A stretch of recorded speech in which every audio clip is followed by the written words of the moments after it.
ఎందరో త్యాగమూర్తుల త్యాగఫలం ఆంధ్ర రాష్ట్రం. నేడు ఆంధ్రప్రదేశ్లో ప్రజలు సుఖ సంతోషాలుగా ఉన్నారా? ప్రస్తుతం ప్రజల మధ్య ఉన్న కులాల కుంపట్లు ఎవరి కోసం?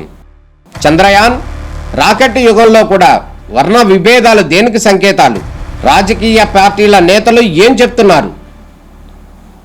నేటి కాలంలో ప్రపంచాన్ని శాసించే మన యువత మేధాశక్తి ఏం కోరుకుంటుంది? తెలుసుకోవాలంటే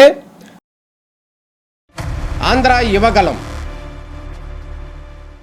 ప్రజల మాటే మా నోట. కార్ల్ మార్క్స్ జయంతి సందర్భంగా సిపిఎం తరఫున వామపక్ష పార్టీల తరఫున ఘనంగా నివాళులు అర్పిస్తున్నాము. ఈరోజు మార్క్స్ చెప్పినటువంటి పెట్టుబడిదారీ వ్యవస్థ సంక్షోభం, కార్మిక వర్గ శ్రామిక వర్గానికి అధికారం కావాలనేటువంటి వర్గ పోరాట సిద్ధాంతం ఏదో ఇంతకుముందు ఎప్పుడూ లేనంత రెలవెన్సీ ఆవశ్యకత ఈరోజు మన సమాజానికి ఏర్పడింది. కార్మిక వర్గం తన హక్కుల కోసం పోయి పోరాడుతుంది. మే 20న సమ్మెకి సన్నద్ధం అవుతుంది. రెండో వైపున ప్రజల్ని, కార్మిక వర్గాన్ని చేల్చడానికి మతోన్మాదం పేరుతో ఉగ్రవాదం ఇవన్నీ కూడా ప్రజలను చీలుస్తున్నాయి. ఇంకొక వైపు బీహార్ ఎన్నికలు జరుగుతున్నాయని మోడీ కులగణన ఇప్పుడు ఉన్నట్టుండి ప్రకటించాడు. ఏ కులగణన అయితే వ్యతిరేకించాడో మోడీ, ఈ కులగణనే దేశాన్ని విచ్ఛిన్నం చేస్తుంది, బలహీనం చేస్తుంది, అర్బన్ నక్సల్స్ తెచ్చి రుద్దుతున్నారు అని చెప్పని ఆ రోజు తిరస్కరించిన మోడీ ఈరోజు తిరిగి ఆయనే బీహార్ ఎన్నికల కోసం కులగణన చేపట్టాయంటే ఈరోజు వాళ్ళ రాజకీయంగా ఎలా దివాళా ఎత్తారో బీజేపీ అర్థమవుతుంది. అర్బన్ నక్సలిజం లేకపోతే దేశాన్ని విచ్ఛిన్నం చేసి అనే పెద్ద మాటలు వాడి కులగణన చేస్తే అవుతుందని ఈరోజు అదే వాళ్ళు చేశారంటే అంటే వాళ్లే దేశ విభజనకిను ఈ అర్బన్ నక్సల్కి వాళ్లే ప్రోత్సహిస్తున్నారని కూడా అర్థం వస్తుంది. అందుకని తప్పుడు వాదనలు తీసుకొచ్చి దేశ ప్రజలు ఎలా తప్పుదారి పట్టిస్తారో చెప్పడానికి ఇంతకన్నా మంచి ఉదాహరణ లేదు. అర్బన్ నక్సలిజం అని లేదా కగార్ ఆపరేషన్ ఇవన్నీ కూడా ప్రజా ఉద్యమాన్ని అంచడానికి, ప్రజాస్వామ్య హక్కుల్ని దెబ్బతీసి నియంతృత్వాన్ని రుద్దడానికి తెచ్చినాయి. మైనింగ్ ఇలాంటి వాటి మీద కార్పొరేట్ ఆధిపత్యం కోసం చేస్తున్న సిద్ధాంతాలు తప్ప వీటిలో ఏ పసా లేదు. మోడీ వాదనలు ఏ పసా లేదు. అందువల్ల ఈ సంక్షోభంలో కార్మిక వర్గం అంతా ఐక్యమై పోరాడడానికి మార్క్స్ యొక్క స్ఫూర్తి మనందరికీ నింపాలని చెప్పి కోరుకుంటూ జోహార్ కార్ల్ మార్క్స్. మహనీయుడు కార్ల్ మార్క్స్ 207వ జయంతి సందర్భంగా ప్రపంచవ్యాప్తంగా వామపక్ష మేధావులు, కమ్యూనిస్ట్ పార్టీలు, వర్కర్స్ పార్టీలు, సోషలిస్ట్ పార్టీలను కూడా ఘనంగా నివాళులు అర్పిస్తా ఉన్నాం. ప్రపంచ మానవాళి చరిత్రలో దోపిడీకి తావులేని ఒక సమాజాన్ని ఆయన ఆశించడమే కాకుండా దానికోసం కోట్లాది మంది ప్రజానీకానికి ఒక శక్తివంతమైన ఆయుధాన్ని ఇచ్చిన వ్యక్తి మహనీయుడు కార్ల్ మార్క్స్. అందుకోసమే వాళ్ళ గత శతాబ్దంలో ప్రపంచాన్ని ప్రభావితం చేసిన వ్యక్తుల్లో అత్యంత ప్రాధాన్యత కలిగిన ప్రథముడుగా ఆయన పేరు రావడం జరిగింది. కాబట్టి అలాంటి మహనీయుడు సూచించిన మార్గంలో ఇవాళ భారతదేశంలోనే కాదు ప్రపంచవ్యాప్తంగా కష్టజీవుల రాజ్యాన్ని ఏర్పాటు చేయడానికి కమ్యూనిస్ట్ పార్టీలను కూడా ముందుకు సాగుతూ ఉన్నాయి.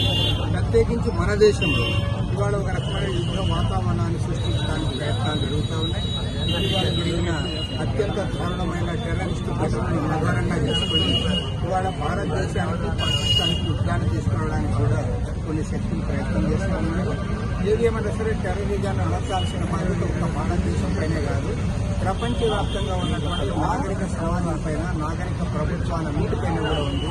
అన్ని ప్రభుత్వాలు కూడా ముందుకు రావాలి, ప్రపంచవ్యాప్తంగా టెర్రరిజాన్ని అడచడానికి ముందుకు సాగాలని చెప్పి కూడా ఈ సందర్భంగా కోరుతూ, అదేవిధంగా ప్రపంచ శాంతి కోసం ప్రపంచవ్యాప్తంగా కష్టజీవుల రాజ్యాన్ని ఏర్పాటు చేయడం కార్ల్ మార్క్స్ సూచించిన మార్గంలో ప్రపంచవ్యాప్తంగా ఉన్న కమ్యూనిస్ట్ పార్టీలన్నీ కూడా ఖచ్చితంగా ముందుకు సాగుతాం.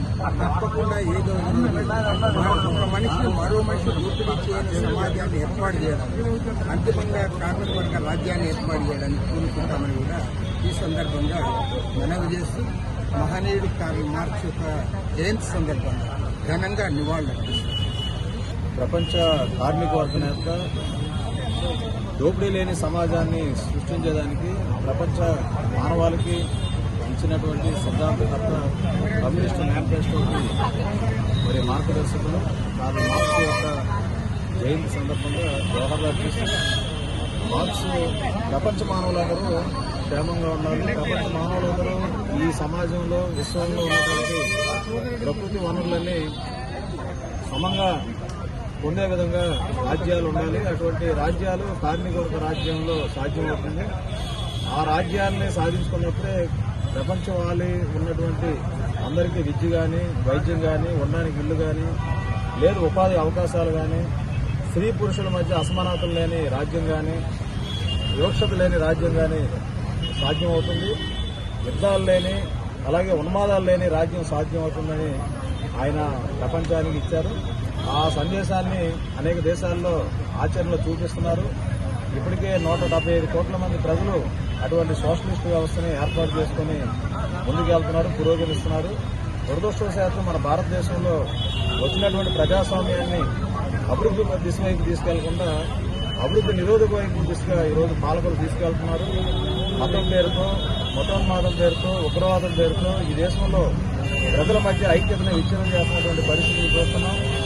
పగలుగా జరిగినటువంటి ఉగ్రవాదుల దాడుల్ని ప్రపంచవ్యాప్తంగా మానవులందరంగా మనం ఖండిస్తూనే ఈ ఉగ్రవాదుల్ని అణచివేసే చర్యలు, ఈ ఉగ్రవాదుల్ని ప్రోత్సహిస్తున్నటువంటి ముఖ్య కారకులను కూడా మనం పసిగట్టాలి, వారి పని పట్టాలి.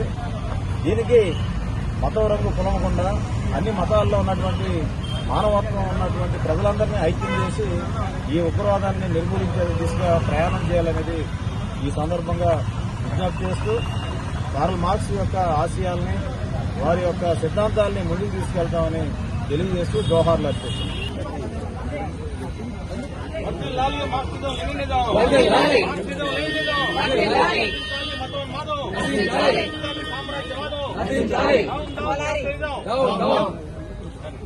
ఇంక్విలాబ్